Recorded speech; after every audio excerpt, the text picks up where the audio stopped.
Ok, vamos a comenzar. Primero, ¿me escuchan bien todos?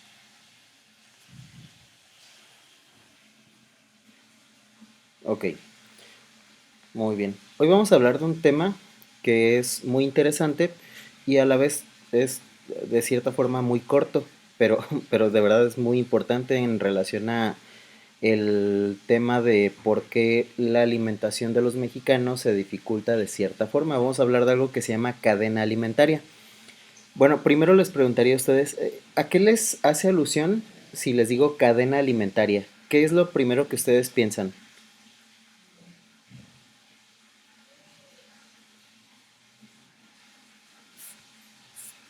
Sí, de cómo una especie se come a la otra, ¿verdad? Es lo primero que uno pensaría. Pero no, no es de lo que vamos a hablar el día de hoy, aunque el nombre sí hace alusión a lo que habías mencionado, pero en realidad aquí lo vamos a ver desde la perspectiva de la cadena que siguen los alimentos desde su producción hasta el consumo final. Hay que recordar que la economía en general la economía del mundo está basada en un sistema de intercambios.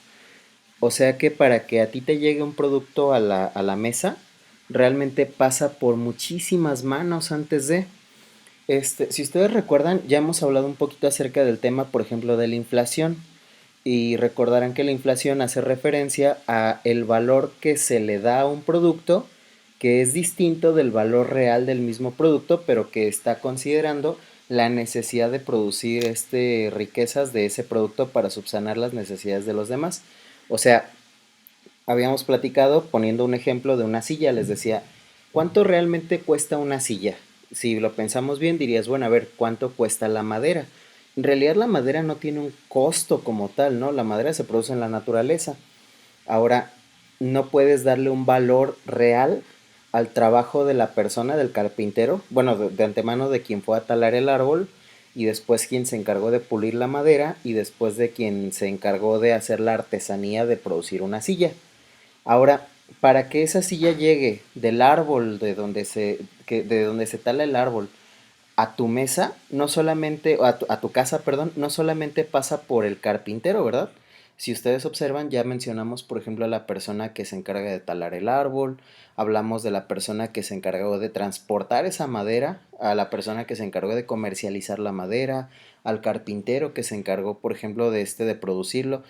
Y en muchos casos el carpintero no es el vendedor final, él se la venderá a alguna mueblería o algún distribuidor de muebles y después tú pasarás a comprarla. Y dentro de esta cadena de la distribución va a haber vendedores, un cajero, no sé, un cargador, por ejemplo, que esto involucra más personas, más manos dentro del proceso de lo que involucra llevar esa silla a tu casa. La cadena alimentaria, traspolando ese ejemplo, más o menos es algo así.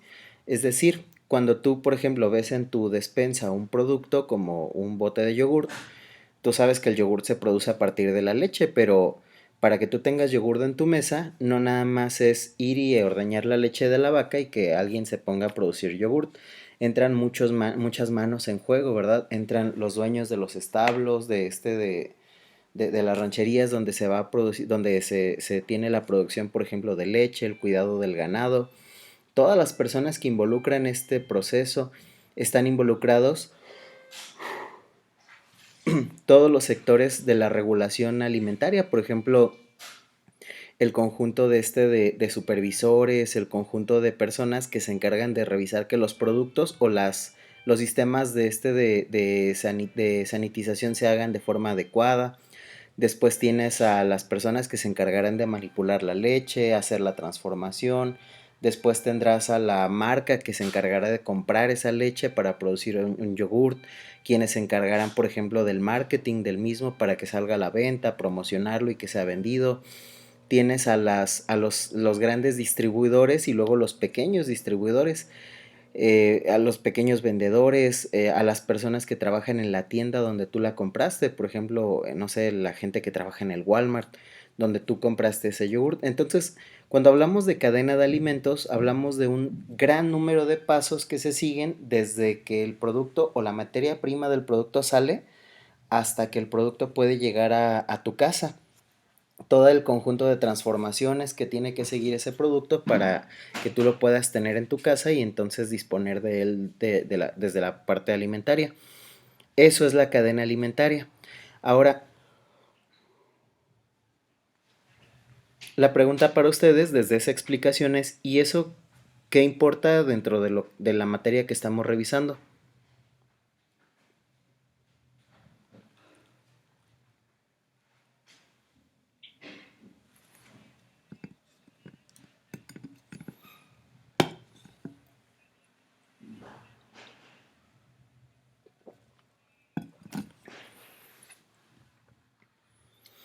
Ahí hay un punto, ¿verdad? Porque, por ejemplo, hablabas de, primero del tema de la higiene, que sí es muy importante y por supuesto que aquí está incluido. Pero hay otro punto bien interesante también y es el costo de los productos, porque desde la perspectiva que bien lo acabas de mencionar, pues teóricamente este conjunto de pasos que un producto va a seguir desde que es materia prima, o sea, desde que tienes, por ejemplo, a la vaca, desde que tienes a los árboles plantados, desde que tienes a no sé, las semillas para sembrar algo, hasta que el producto llega a tu mesa, se ven involucradas muchas manos. Entonces, la gran pregunta es, ¿y el dinero de esas personas, o sea, el salario de estas personas, de dónde sale? Pues del mismo producto. O sea que el costo que nosotros pagamos por un producto realmente no refleja el valor real del mismo. Refleja la necesidad que tienes de dejarle dinero a cada persona que se ve involucrada en la distribución del mismo. Es por eso que, por ejemplo, comprar una silla te cuesta, no sé, 2,000 pesos, cuando en realidad tú dirías, bueno, es que, ¿qué tanto realmente podría valer una silla si la madera está en los bosques? Bueno, no es más allá, no es solamente ese valor monetario, material de lo que es la silla, sino todas las personas que participan de ella y que entonces tienen que recibir un salario del mismo producto. Entonces, más o menos por ahí va el tema de cadena alimentaria y vamos a hablar precisamente de eso. Se define entonces a la cadena alimentaria como el conjunto de etapas que sufre un alimento desde su lugar de origen hasta el lugar de consumo. Es la unión entre los distintos eslabones la unión entre los distintos eslabones que este producto sufre es el transporte. O sea, la cadena alimentaria no es esencialmente lo que la imagencita, como bien ustedes mencionaban, de una especie se come a la otra y la siguiente a la otra y demás.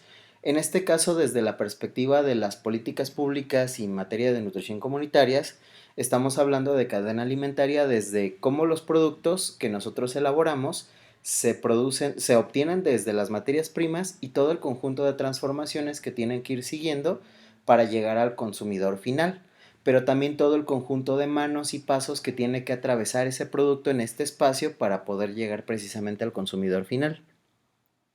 En esencia, eso es la cadena alimentaria, todo el conjunto de etapas que sufre un alimento o una materia prima hasta que llega al consumidor final, ya sea transformado o en su contexto normal. Digo, si hablamos de un alimento, por ejemplo, podríamos pensar en una fruta o una verdura, como por ejemplo un jitomate o un melón. Normalmente tú compras un melón así como la naturaleza lo da, ¿verdad? A excepción de que vayas a tiendas como Starbucks o demás y te atrevas a comprarte un botecito de gajos de naranjas. Entonces sí hay una transformación. Pero normalmente una fruta, una verdura, tú la compras tal cual la naturaleza lo arrojaría.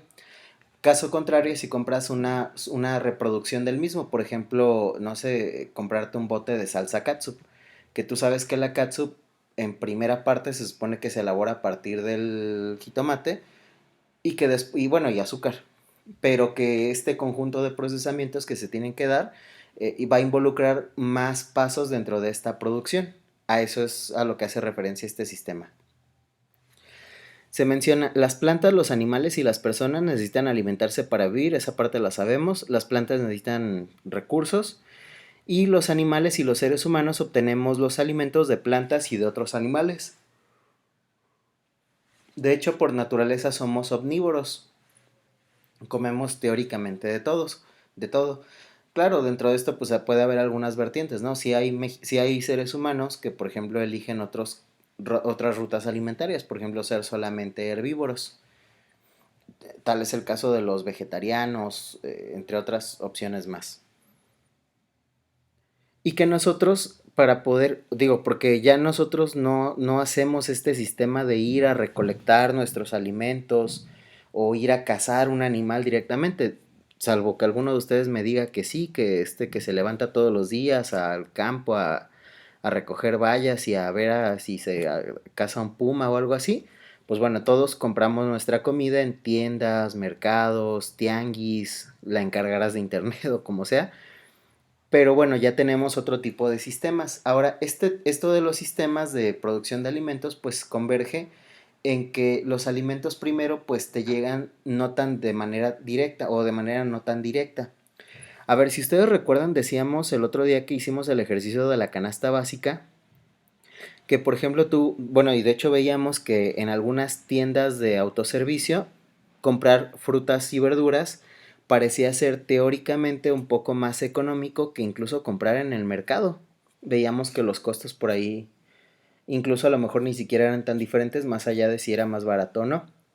Ahora, un detalle que sí cambia este asunto, decíamos, es la frescura del vegetal o de la fruta, donde veíamos que, por ejemplo, muchas frutas y verduras que nosotros compramos en autoservicios, pues realmente no son tan frescas, ¿no? O que es evidente que han sufrido manipulaciones. Por ejemplo, este tema de encerar las manzanas para que tengan más brillo y reluzcan más y llamen más la atención del consumidor.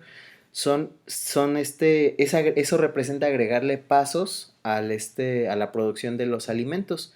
Y eso pues de alguna forma va a tener que dispersar el costo final para el consumidor. En esencia, algunos de los pasos así en general de la cadena alimentaria serían primero la cosecha del producto, ¿no? La producción de base. Que aquí a cosecha le podríamos agregar otros aspectos, por ejemplo, la crianza de los animales, la pesca, tal vez. Después tendrás el almacenamiento, porque normalmente, y digo, el almacenamiento puede ser largo o corto, ¿no?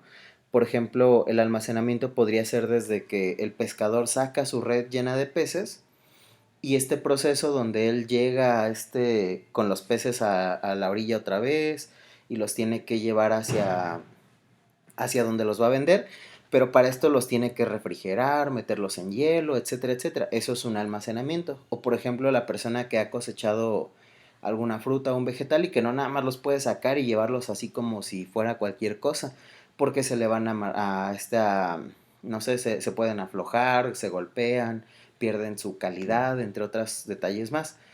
Y los tiene que acomodar, por ejemplo, en una caja de una forma especial, tiene que acomodarlos, no sé, en algún otro recipiente, envolverlos en papel, etcétera, para que lleguen de la mejor calidad hacia donde o puedan ser transportados con riesgos mínimos. Después tienen el tema del transporte, donde los alimentos son llevados del lugar donde se producen o donde se obtienen como materia prima hacia los diferentes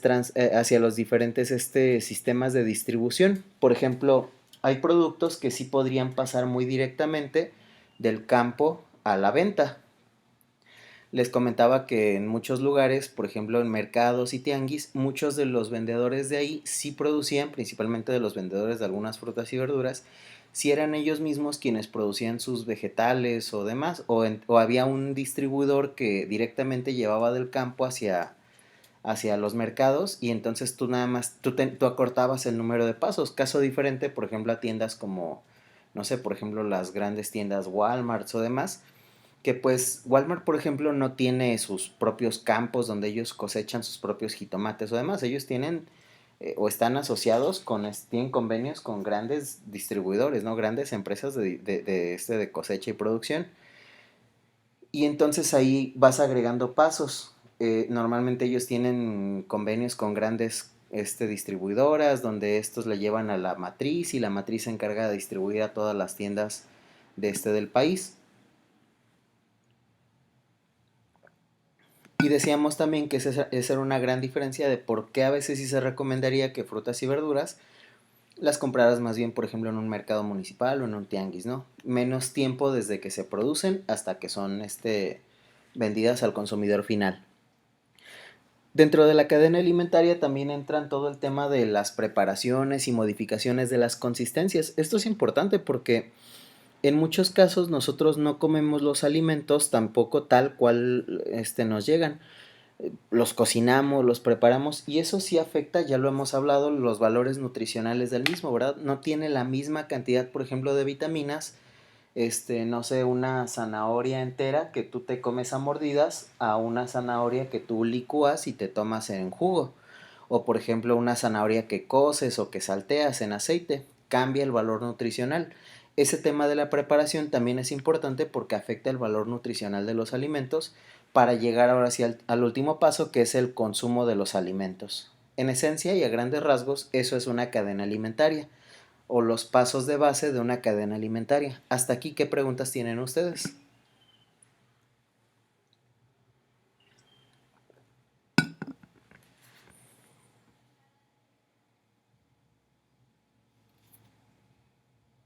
Muy bien. Mencionamos aquí que cada etapa comprende una serie de procesos y consideraciones. Cada proceso involucra o puede involucrar a muchas personas, desde agricultores, extensionistas agrícolas, choferes, manipuladores, y cada proceso depende de otros factores como son condiciones meteorológicas, por ejemplo, si cae una granizada y se echa a perder la cosecha, las carreteras, por ejemplo, cuando, no sé, como cuando se toma una carretera y entonces se retrasa el traslado de productos.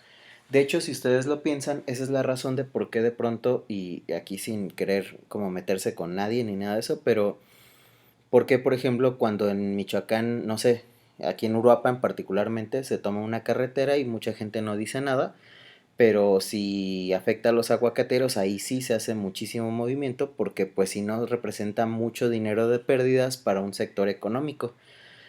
Porque sí, o sea, si cierran la carretera y no puedes salir hoy, entonces pasa un día, pasan 2 días o 3 días y entonces la calidad del producto, de la fruta en este caso, podría ya no tener las características idóneas para ser exportada y entonces van a perder muchísimo dinero en la producción y eso tiene que ver con un tema de la infraestructura social. La estabilidad económica, porque esto va a hacer que fluctúen los precios y las políticas. Recordar que, y lo hemos hablado ya en otras ocasiones, hay productos del gobierno que tienen subsidios para que el costo sea más accesible. Recuerden que un subsidio es cuando el gobierno paga una parte del producto para que tú no pagues la otra. O también hay productos que tienen impuestos añadidos, lo hablábamos, incluso por ahí venía la pregunta del examen. Todas estas etapas pueden variar en función a la comunidad, al país y demás. Por poner un ejemplo, en varios países del mundo los productos muy altos en azúcares tienen estos impuestos añadidos. La teoría es que los impuestos añadidos buscan que la gente como que se restrinja, ¿no? A la hora de comprarlos, como que tú digas, bueno, es que como la Coca-Cola tiene un impuesto añadido, ahora es muy cara, entonces mejor ya no la voy a comprar. Sabemos que eso históricamente no ha funcionado, la gente sigue comprando productos, no importa si el costo es muy alto, porque son productos que normalmente generan adicción, igual que cosas como el cigarro o demás. Pero esa es la idea, la política se ve involucrada en todo este tema de la cadena alimentaria a partir de crear condiciones para que el producto sea más accesible o menos accesible.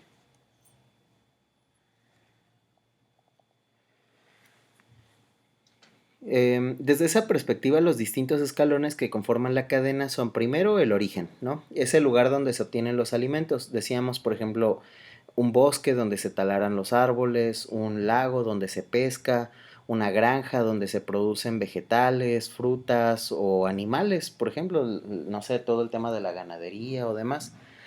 Viene el apartado de las transformaciones, que eso es importante. La transformación hace referencia a todas las manipulaciones a las que es sometido un alimento, ya sea para cambiar alguna característica nada más, para aumentar su duración o para producir algún subproducto. Por ejemplo, no sé, la manipulación puede ser desde la enceración de las manzanas que decíamos. Recordar que cuando tú vas a una tienda, por ejemplo, como, no sé, como Walmart o Sam's, tú ves las manzanotas así grandes, brillosas.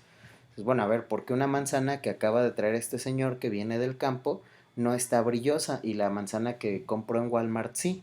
Ah, pues es que probablemente la manzana que compraste en el autoservicio está encerada, se le pone un tipo de cera que es para pulirla y entonces que brille muchísimo. La otra no. Ese es un tipo de manipulación del producto, se está modificando una característica del mismo. Otra característica manipulable podría ser, por ejemplo, no sé, quitarles algún ingrediente o algún aditamento. Es como, por ejemplo, comprar arroz. Normalmente el arroz sí tiene un tipo de cáscara, pero nosotros compramos este arroz que ya no trae esa cascarita y entonces ahí es un tipo de manipulación. Se está quitando un apartado que es la fibra. Todo este tipo de detalles, de manipulaciones o cambios del producto, van a afectar desde cierta perspectiva el valor nutricional del mismo. Por ejemplo, en el caso del arroz se pierde fibra. En el caso de algunos otros productos pueden cambiar totalmente su contenido nutricional. Tal es el caso de, no sé, la leche y un queso. Digo, desde una perspectiva biológica, pues el queso no existía en la naturaleza. Nosotros, esa es una invención humana, ¿no? Es una manipulación de un producto que es la leche. Nosotros aprendimos a manipular la leche y crear quesos. Pero si ustedes, sí, dime.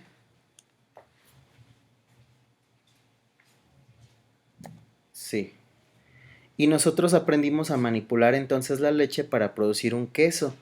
Y si ustedes observan, el valor nutricional de un queso no tiene nada que ver con el valor nutricional, o al menos dista mucho del valor nutricional de un lácteo. De hecho, incluso en su sistema de equivalentes aparecen en clasificaciones diferentes, ¿verdad? A eso hace referencia este tema de la manipulación de los productos.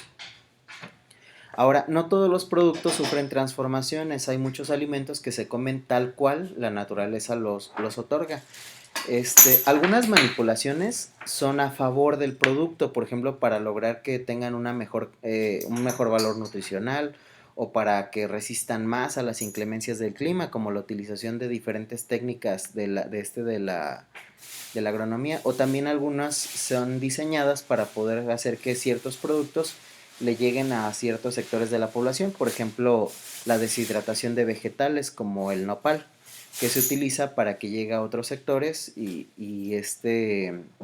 siga siendo o siga teniendo un valor nutricional más o menos cercano al natural, porque un nopal deshidratado no pierde prácticamente ninguna vitamina, mineral o fibra, solamente agua.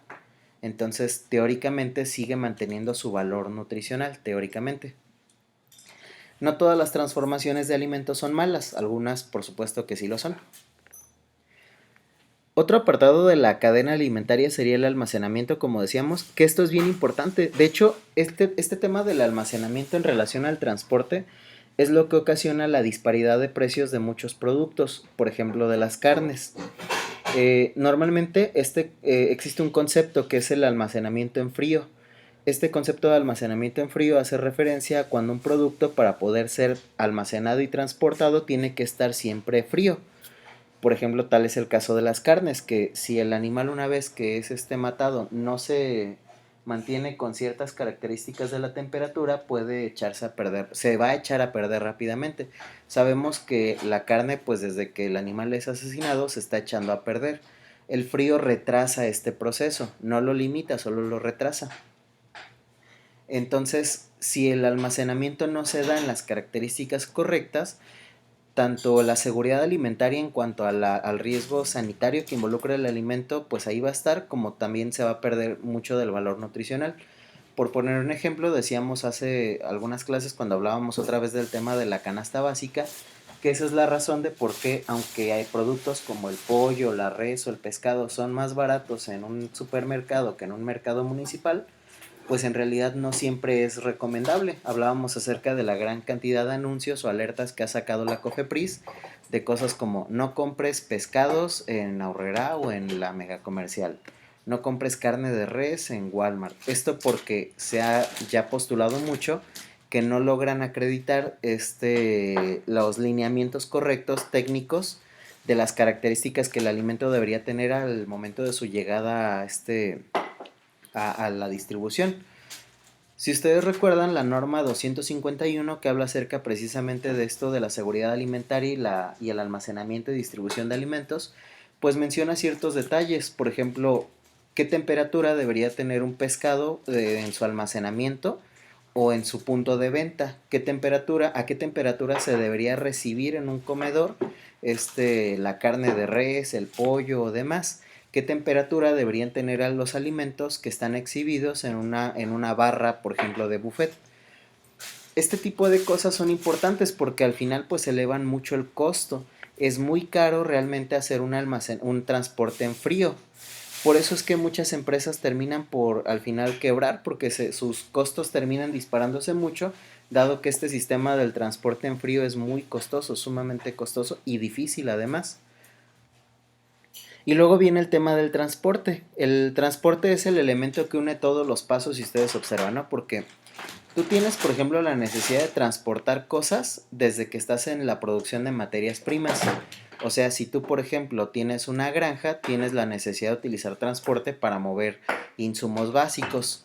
Si tú ya produjiste alimentos en tu granja o produjiste vegetales, lo que sea, tienes la necesidad de hacer transporte desde tu granja o demás hacia donde vas a producir los alimentos, hacia donde los vas a llevar a ser ya sea transformados o vendidos. Y después tienes también la necesidad de hacer un sistema de transporte o tendrán que hacer un sistema de transporte a donde llevaste esos alimentos de materia prima a ser transformados para ser después redirigidos al punto de venta. Entonces el transporte es un eje esencial del tema de la canasta básica y precisamente el transporte es algo que tiende a cambiar muchísimo la distribución o la dispersión del costo de un producto. Decíamos hace un momento, o sea, tú por ejemplo pagas muy caro un producto como, no sé, el huevo, no tanto porque el huevo sea muy caro, el huevo per se no es tan caro, pero todos los sistemas que se tienen que utilizar, todas las manos que están en este medio y además otros factores, por ejemplo, como la demanda y demás, ocasionan que el precio de este producto sea muy alto. Igualmente, si lo piensas desde otra perspectiva, algunas frutas como las fresas relativamente no son caras, pero son otros temas los que ocasionan que el precio se dispare. Esa es la gran diferencia de este tema. Los precios que tú terminas por pagar subsanan varias características, por ejemplo, de la necesidad de distribuir salarios entre todas las personas que se ven involucradas y todos los sectores que se ven involucrados en la elaboración de alimentos y también del tema de la oferta y la demanda del mismo producto. Y el transporte juega un eje fundamental aquí. De hecho, si ustedes lo piensan y nos salimos un poco del tema de cadena alimentaria, para muchos pequeños emprendedores o pequeños comerciantes que tratan de hacer crecer sus negocios, el tema del transporte les restringe mucho la opción de poder vender, ¿no? O sea, si tú abres ahorita un negocio de algo, no sé, por ejemplo, un negocio de serigrafía o de venta de playeras, y tú quieres vender no solamente en tu localidad, sino también venderle a gente que te las podría pedir desde Tijuana o Yucatán, muchos de los problemas que vas a tener es ¿y cómo le hacemos para que le llegue al comprador final? ¿Cómo se la manda a una persona que está en Tijuana? Porque a veces el costo del transporte podría sobrepasar el costo del producto. Entonces la persona que está en Tijuana te va a decir, pues es que no me conviene comprártela y pagarte el transporte, el traslado. Mejor busco a alguien que me la venda aquí. Entonces, este tema del transporte, insistimos en la idea, sí ocasiona una dispersión muy alta del costo de base de un producto hasta el costo final del consumidor. Desde la perspectiva del transporte, vale la pena mencionar y retomar el tema que ya hemos trabajado en otras clases del consumo de energéticos. Hablábamos acerca de cosas como por qué la gasolina cuesta lo que cuesta y decíamos es que los precios, por ejemplo, de las gasolinas están regulados por una organización que es la OPEP, es la Organización Mundial de Países Petroleros, donde México pues de hecho forma parte. y esta organización decide cuál es el precio de base de la gasolina, el barril de petróleo y demás. Am, Eso insisto en la idea de que se vuelve importante porque nosotros pagamos estos precios también en función a criterios del grupo político, no solamente del tema del mercado y las empresas. ¿Notan ustedes que estamos incluyendo aquí los tres sectores que habíamos hablado que juegan parte del tema de las políticas públicas? Los tres agentes que se ven involucrados en la elaboración de una política pública, que es la sociedad civil, el mercado y las empresas y el gobierno y los estados. Entonces todos ellos entran en juego para la elaboración del precio de un producto final. Tiempo.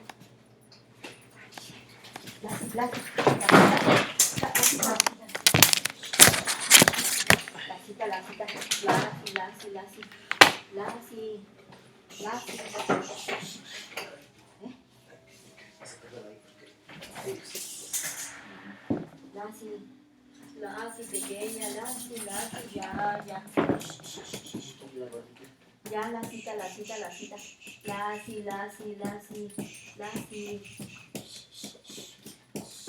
cita preciosa, la cita.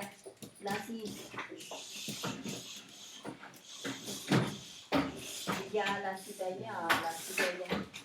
Ya, pequeña, ya. La cita, ya.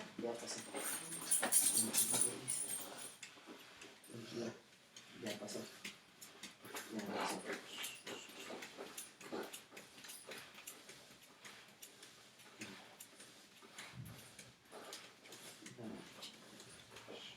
La cita,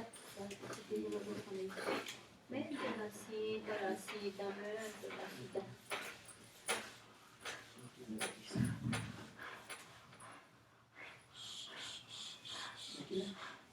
Ya pasó. Para decir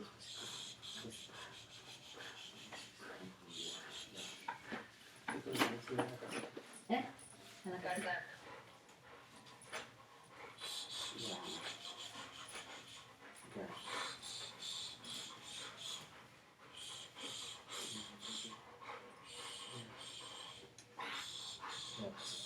Ya tienes un envío, ¿verdad?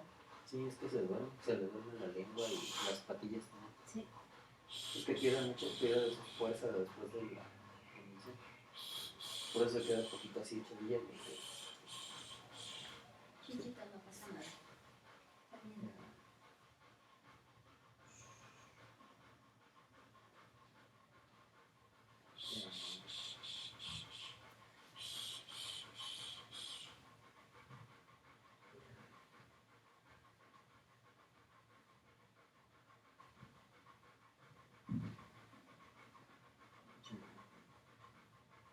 Es que sí pensé que iba a terminar ahorita como estaba. Me toca como a las 8, Fue ¿no? las 3. No, como las 7, pues son cada 4 horas. 6, 7, 8. Fue las 3. ¿No es a las 6, no es cada 5? No, han sido cada 4. Más o menos. Ya, pues si quieres, yo me quedo aquí con ella. No dejo que se levante porque está loco. Ya.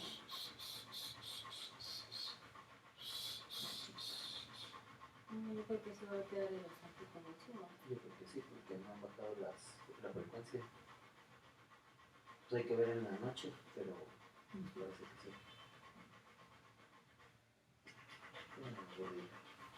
Pero es que los otros sí dijeron que nomás mientras tienen sus periodos. Pues me dijo que se lo diéramos en tal caso mañana y que el jueves fuéramos a platicar a ver cómo le establecía su programa. Dice que normalmente se le dan así y después se le va midiendo el valor de un sustrato en sangre para decidir si ahí se corta, se vuelve a integrar, se establece pues como un manejo de se vamos a dar y cada tanto tiempo le vamos a hacer este estudio y decidimos si sí o lo suspende un rato y así.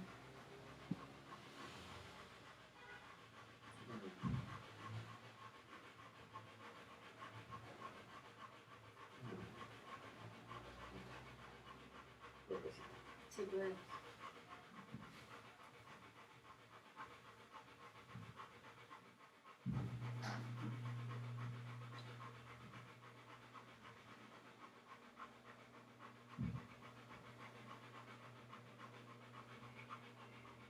Ahorita ya reacciona, ya no está cansado. Trata de tener el lado. Sí, es que no recupera como su energía luego. Entonces agotadillo. De tanta sed. Sí, Te vas sí, a es que caer, conforme Sonsa. la ¿Qué tengo, pasó, preciosa? ¿Qué pasó? va tardando más en recuperar. Tranquila.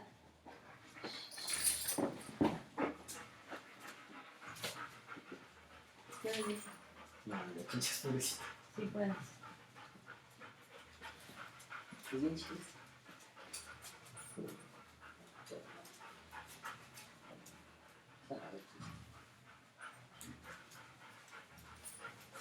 ¿Qué pasó? Lassie. Lassie. Ven.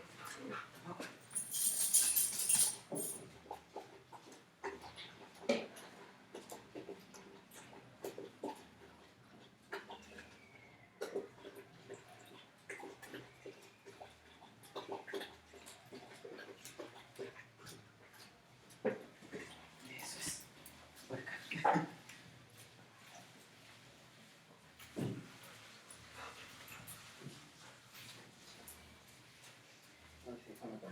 Déjame regresar.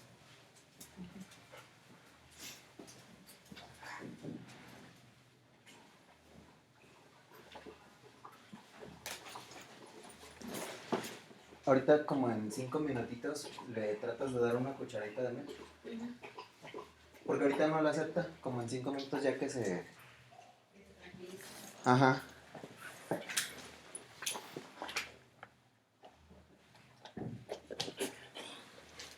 Ah.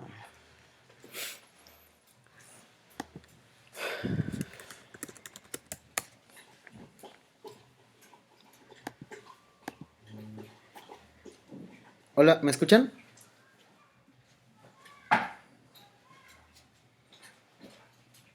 Ah, ya, perdón. Vamos a seguir.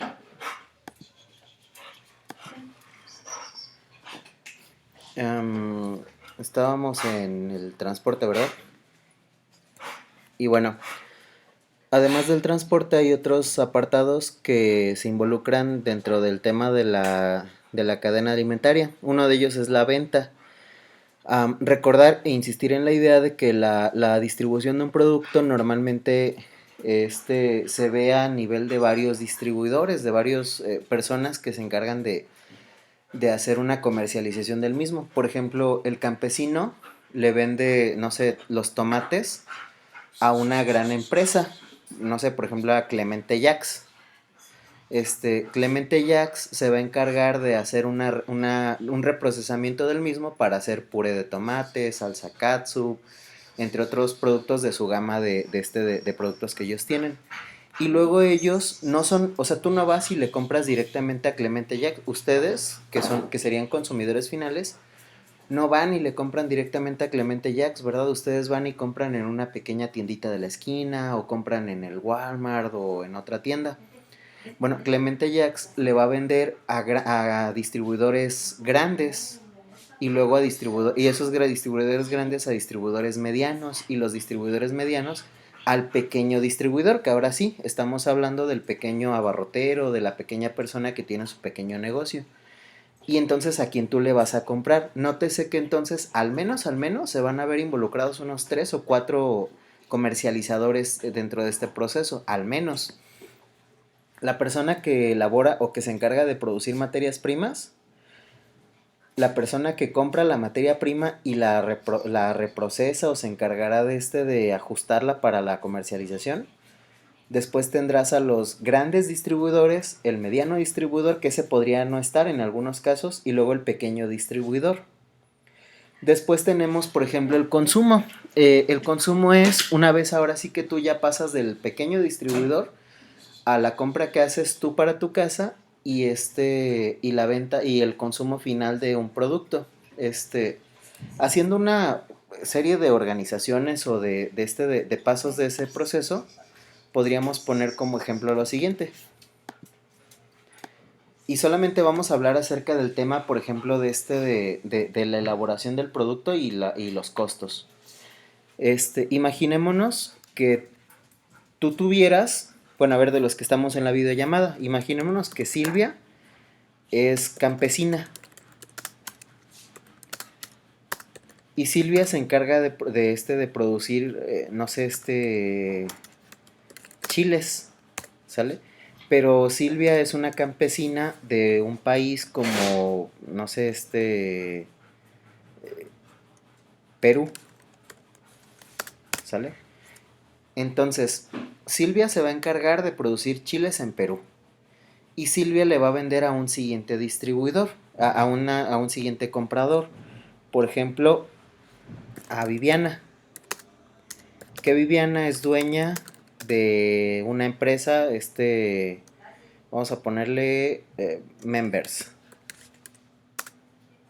Que ellos se encargan de, y bueno, ellos son una empresa con una presencia continental.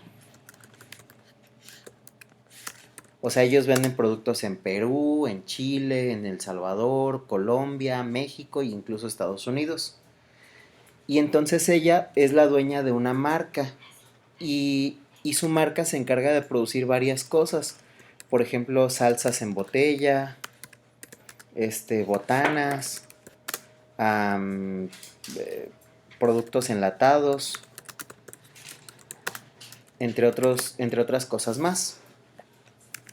Entonces, lo que va a pasar es que Silvia va a producir chiles, por ejemplo, chiles serranos. Viviana, que es la dueña de esta gran comercializadora, se va a encargar de comprarle los chiles a Silvia. Y se va a encargar de comprarle los chiles a Silvia. Y entonces Silvia va a producir algo con esos chiles, por ejemplo, unas salsas, unas botanas, productos enlatados. Ahora pasamos al siguiente, por ejemplo, está Saraí. Saraí es dueña de una empresa que se llama Comercializadora de México SADCB, ¿sale?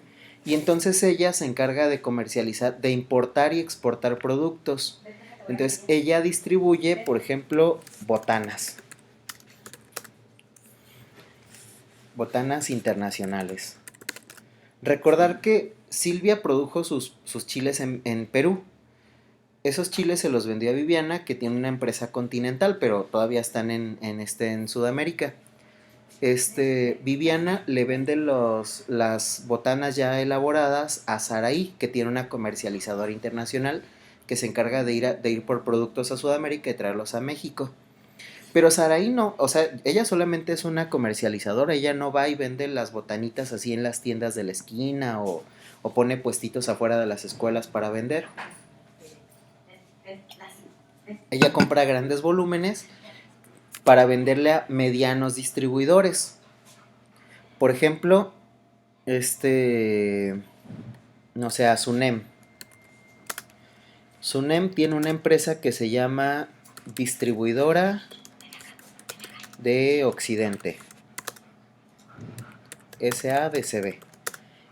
Y ella es una distribuidora de productos, pero más local. Ella, por ejemplo, le compra a grandes distribuidoras como la de Saraí, porque ella vende en toda la parte occidente del país. Y entonces ella se encarga de distribuir productos ahora sí a pequeñas tiendas. Entonces ella lo que va a hacer es comprar botanas. Vamos a agregar aquí esa parte de comprar las botanas. Y comercializarlas con pequeños abarroteros.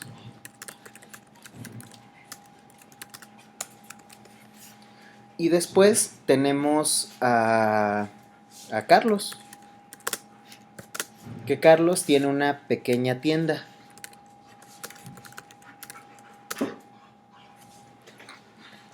Bueno, vamos a ponerle una tienda más grande. Una tienda mediana en Morelia, ¿sale? Y él se encarga de comprar volúmenes, vamos a ponerle medianos, o sea, compro por varias cajas. Digamos que yo sería como un comprador todavía podría ser un comprador mayorista. Y luego llega el último de ustedes, vamos a poner Miguel. Miguel es un pequeño comerciante ahora sí. Miguel se encarga de comprar volúmenes pequeños.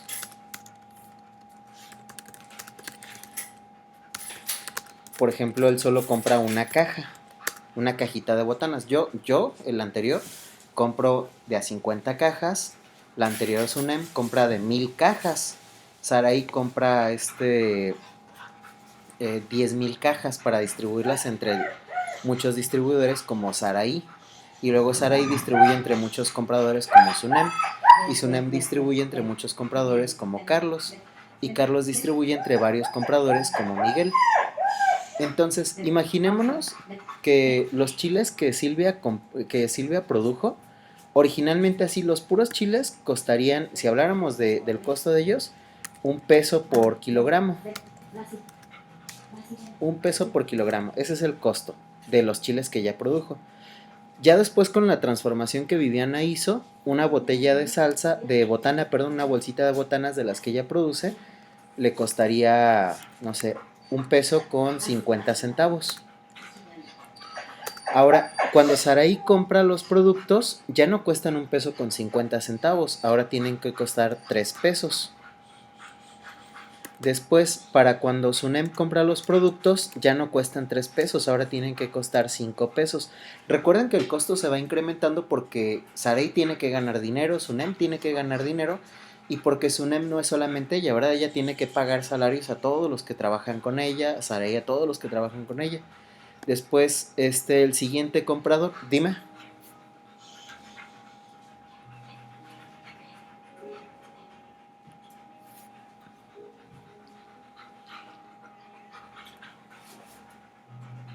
Ahorita vamos a llegar a esa parte porque ahorita solamente estamos hablando del producto en sí.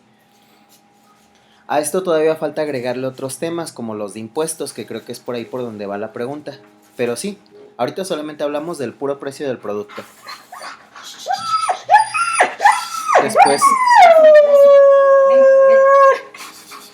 Después, el siguiente comprador ya no le va a costar, ya no lo va a poder vender a 5 pesos, lo va a tener que vender a 7 pesos tal vez. Y el siguiente, el Miguel, el pequeño comerciante, lo va a tener que vender a 10 pesos. Entonces, por eso tú pagas, por ejemplo, no sé, 20 pesos por una bolsita chiquita de papas fritas. Cuando dices, bueno, es que con lo que me cuesta una bolsa de papas compraría 1 kilo de papas en el mercado. Pero las transformaciones y la redistribución y todo eso es lo que va haciendo que el precio se vaya elevando. Ahora, esto decíamos hace referencia solamente al precio del puro producto, nada más lo que va subiendo el producto conforme se van agregando más agentes en la distribución de ello. Pero aquí hay que agregarle otros aspectos, como bien mencionaban, por ejemplo, los impuestos. Y voy a agregar eso al costado. Por ejemplo, va a haber impuestos de exportación, que por supuesto estos van a ir cambiando de país en país, pero al final van a elevar el costo. Va a haber impuestos según el tipo de producto. Por ejemplo, recordar que en México hay productos que por su propia naturaleza o valor no por su naturaleza, por su valor nutricional tienen impuestos añadidos. Por ejemplo, los altos en azúcar, los altos en sodio, los que contienen alcohol, entre otros más. O sea, teóricamente, por ejemplo, la Coca-Cola se disparó en su precio porque es un producto alto en azúcares y entonces tiene un impuesto añadido. Los cigarros, por ejemplo, por eso los cigarros antes costaban, no sé si ustedes le preguntan a sus papás o abuelos, antes las cajetillas de cigarros costaban 3, 5 pesos y ahorita cuestan más de 50. Tienen, además de un problema de inflación también de costo, pues tienen una serie de muchos impuestos añadidos, que es lo que eleva los costos. Después tienes costos de transporte, tienes costos de almacenamiento, perdón, tienes costos de manipulación, los costos de las mermas. Las mermas es que hay un riesgo de que eches a perder productos. Por ejemplo, que a Viviana no alcance a distribuir todas las botanas que produjo antes de que se dé la fecha de caducidad. Y entonces eso va a hacer que el producto cambie también, bueno, que ella tenga que considerar eso para su precio, ¿no? ¿Cuál es el riesgo de merma que tengo para que si se presenta, pues esto no me afecta a mis ingresos totales? Todo ese tipo de detalles terminan afectando también este tema de los costos. Y después vienen otros temas que pueden afectar el valor del producto, del costo de un producto. Que esto es algo más, de cierta forma, más banal, pero que también existe. Y es algo a lo que vamos a denominar el valor añadido por el contexto social.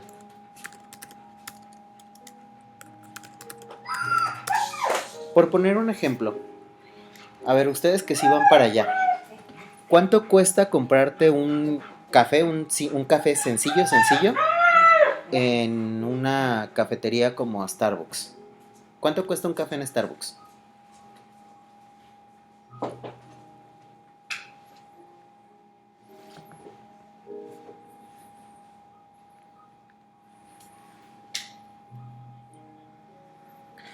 Y realmente, pues sabemos que un café no cuesta esos 60 pesos, ¿verdad? O sea, yo puedo hacerme un café ahorita en mi casa por, no sé, puedo comprar un frasco de café por el mismo costo de lo que me costaría un simple cafecito.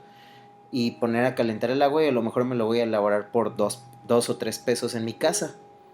Ahora, ¿por qué el café, por ejemplo, en una tienda, en un negocio como Starbucks es más caro?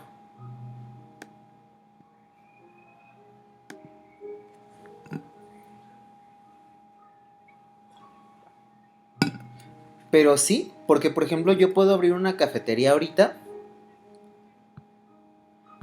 Nótese que en realidad no es por un valor agregado al servicio, porque tú pensarías, bueno, es que Starbucks es una cafetería de renombre y demás, pero o sea, fuera del servicio que todas las cafeterías te podrían ofrecer, pues no hay nada diferente. Está la barra de donde te sirven el café, está la persona que te atiende y te prepara tu café, y hay mesitas para sentarte y tomarte tu café. Nada más, nada fuera de lo que tendría cualquier otra cafetería. ¿Por qué es más caro comprarte un café en esta cadena? Porque la gente está dispuesta a darle ese valor añadido porque asumen que la marca vale o tiene ese valor añadido. Pero no es que lo tenga, simplemente es una percepción que nosotros le damos, pues ahora sí que por gusto, literalmente. Vamos, es como pensar en no sé, en otro tipo de cosa, ¿no? Saliéndonos de los alimentos. Por ejemplo, ¿cuánto cuesta una playera? Hablemos de una playera así normal, una blusa sencilla de una marca muy X. A lo mejor una playera te la pueden elaborar por 150, 200 pesos. Pero si esa playera tuviera un logotipo como Puma, Nike, Adidas, pues el precio se dispararía arriba de los 1000 pesos.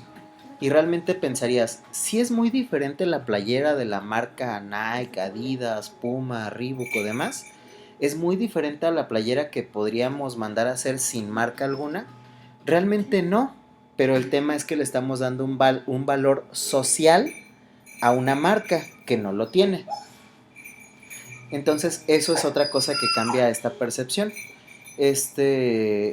Y bueno, este es un tema meramente social, porque esto ya no se ve involucrado dentro de la cadena de comercializaciones y demás, ¿verdad? Es simple y sencillamente un valor social añadido.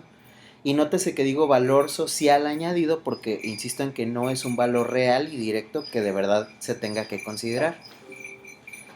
O sea, teóricamente, por ejemplo, y este mismo ejemplo lo podemos pasar a otros tipos de negocios. Por ejemplo, pensemos en algo como, no sé, abrir y querer inscribirte a un gimnasio o algo así. ¿Cuánto costaría la mensualidad en un gimnasio más sencillo, ¿no? No de mucho renombre, aunque bien equipado? ¿Contra cuánto te costaría una mensualidad en un gran gimnasio de estos que son muy instagrameables y demás?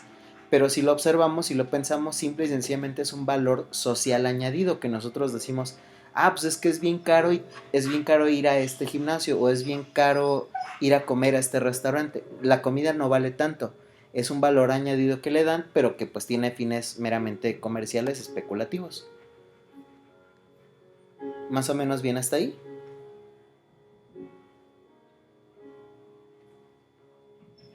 Moraleja hasta aquí, no compren café en Starbucks. Entonces, pues ellos no te roban, ¿no? O sea, uno mismo se roba porque ¿qué necesidad hay de ir a pagar café caro? Literal. Bueno, tenemos entonces que la cadena alimentaria, y asimismo pasa con otras cosas, insisto en la idea de el valor social no es importante. Nosotros se lo damos, pero en realidad no es importante. Y bueno, vámonos al tema entonces ya para cerrar de otra vez lo que representa la cadena alimentaria. Básicamente la cadena alimentaria va desde la producción de alimentos, o sea, de las materias básicas de alimentos, el almacenamiento de los mismos, las manipulaciones y procesamientos, que estas pueden ser muchas o pequeñas. Recuerden que una manipulación es desde cómo manipulo yo las frutas que ya cosechamos para llevarlas a vender, o incluso el reprocesamiento que se les hace, por ejemplo, para hacer las salsas, botanas o demás. Después vienen los distribuidores mayoristas, todo lo que veíamos de las comercializadoras y demás. Los minoristas, que son los pequeños vendedores a los que tú le compras. Entre este lapso del mayorista y el minorista, hay que recordar que puedes tener 2, 3 o 20 comercializadores. Está después las manipulaciones en el domicilio que nosotros le hacemos a los alimentos. Y después viene el consumo individual, es decir, cómo lo consumimos nosotros para mejorar o al menos mantener su valor nutricional. Y por último, todo eso al final va a impactar en tu estado nutricional. ¿Por qué impacta en nuestro estado nutricional todo lo que hemos estado revisando? Porque entonces va a haber productos muy caros que no van a ser que no va a ser posible poder subsanarlos con una economía relativamente débil. Va a haber productos excesivamente difíciles de conseguir por el tema de las manipulaciones. O sea, todo este tema del estado nutricional se ve afectado si el precio del producto se va disparando al final. La gente no puede acceder a estos productos. Va a haber una discrepancia, por ejemplo, del estado nutricional si nosotros no logramos que los alimentos lleguen en estados nutricionales adecuados desde su producción inicial hasta su consumo individual. Y también si las manipulaciones que le damos a esos alimentos estropean su valor nutricional en vez de mejorarlo, como por ejemplo mencionábamos el caso de, no sé, en vez de comerte una botella de catsup, comer los jitomates enteros, ¿no? Todo ese tipo de cosas al final pues sí son importantes porque sí terminan impactando de manera directa en el estado nutricional de la población. ¿Hasta aquí alguna pregunta, dudas?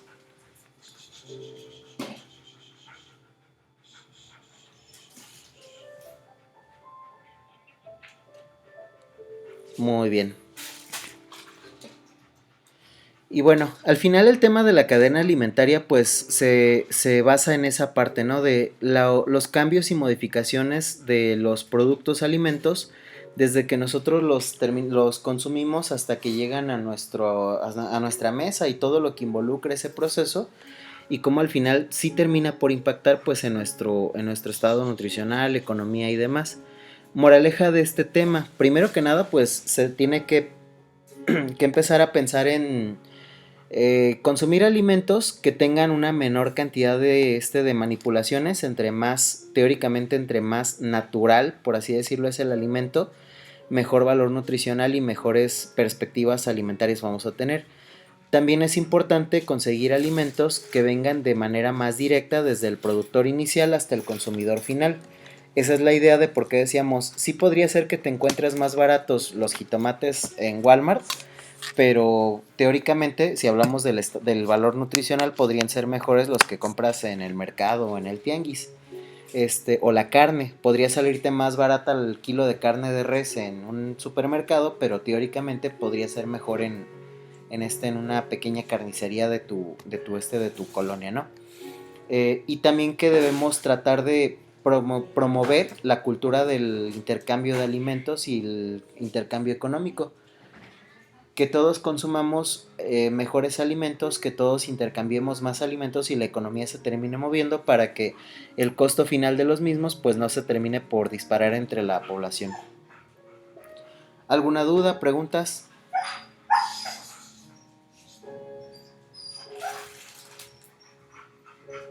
Muy bien. Entonces, con eso terminaríamos por hoy y nos vemos el lunes ya ahora sí en clases normales.